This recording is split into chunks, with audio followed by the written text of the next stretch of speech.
Бәріңе сәлем. Бүгін біз бірнеше қызықты әрі қауіпсіз химиялық тәжірибелерді жасап көреміз. Тәжірибеге қажетті заттардың барлығын үйден табуға болады. Мысалға, калий перманганаты, сутегі асқын тотығы, зеленка және құбыр тазалағыш. Ескерту: құбыр тазалағышта қолданатын тәжірибелерде міндетті түрде арнайы қолғап киеміз, себебі оның құрамында күйдіргіш сілті натрий гидроксиді бар. Бірінші тәжірибеде бізге зеленка қажет. Суы бар стақанға бірнеше тамшы тамызып, сутегі асқын тотығын құйып, құбыр тазартқыш ерітіндісін қосамыз. Реакция нәтижесінде ерітіндінің сүзденгенін көреміз, себебі зеленканың құрамында бриллиантты жасыл бояғышы кіреді. Ол сілтілік орта мен сутегі асқын тотығының қатысында түссізденеді.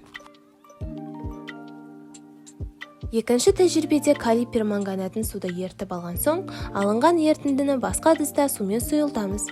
Сол кезде бізде ашық қызғылт ерітінді пайда болғанын көреміз. Бөлек ыдысқа жарты шай қасық қант пен құбыр тазалағыш ерітіндісін араластырып аламыз.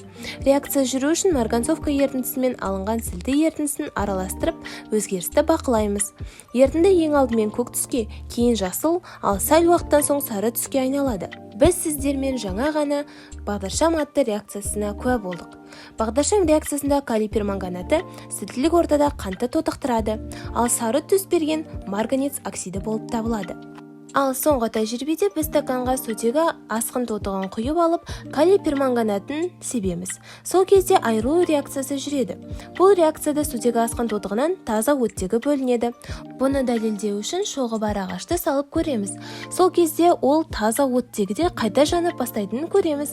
Осындай қарапайым әрі қызықты тәжірибелерді үй жағдайында жасап көруге болады. Әрине, міндетті түрде қауіпсіздік ережелерін сақтауды ұмытпайық. Сіздермен бірге болған Есімбекова Рауан. Келесі кездескенше.